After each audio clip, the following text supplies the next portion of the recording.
Bucla do-while este folosită în Java pentru a executa un bloc de cod în continuu până când condiția este falsă. Do-while este similar cu while-ul simplu, cu excepția faptului că expresia din condiție este verificată după ce a fost executat odată blocul de cod. Așadar, bucla do-while garantează execuția codului cel puțin o dată. Apoi, condiția este verificată și decide dacă continuă sau nu. După cum putem observa în sintaxa din imagine, prima dată notăm cuvântul cheie do urmat de acoladele în cadrul cărora vom scrie codul.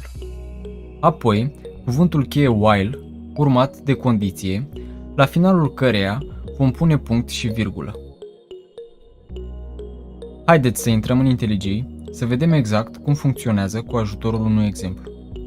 Primul pas este să creăm o variabilă i cu valoarea 1. Apoi, notăm cuvântul cheie do. Deschidem acoladele, iar în interiorul lor scriem variabila urmată de incrementatorul i++.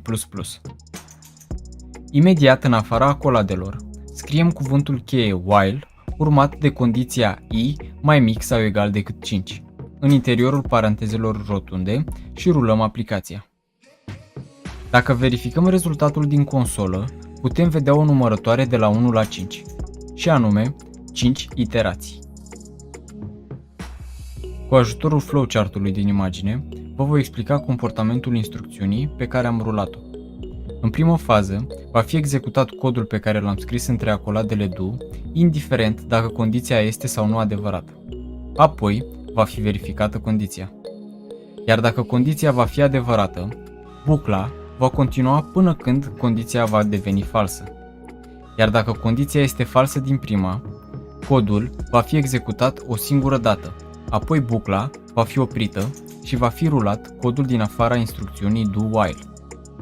Dacă facem o scurtă analiză pe cod, vom observa că și dacă folosim while simplu în situația dată, vom avea același rezultat, o iterație de la 1 la 5.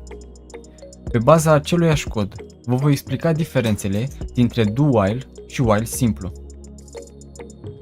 Dacă modificăm valoarea variabilei i cu 10, atunci condiția din cadrul instrucțiunii va fi falsă. Dacă rulăm codul, vom vedea că rezultatul afișat în consolă este 10. Drept urmare, deși condiția este falsă, codul nostru a fost rulat o singură dată.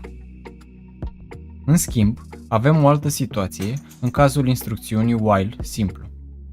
Folosim aceeași variabilă și aceeași condiție, apoi rulăm codul.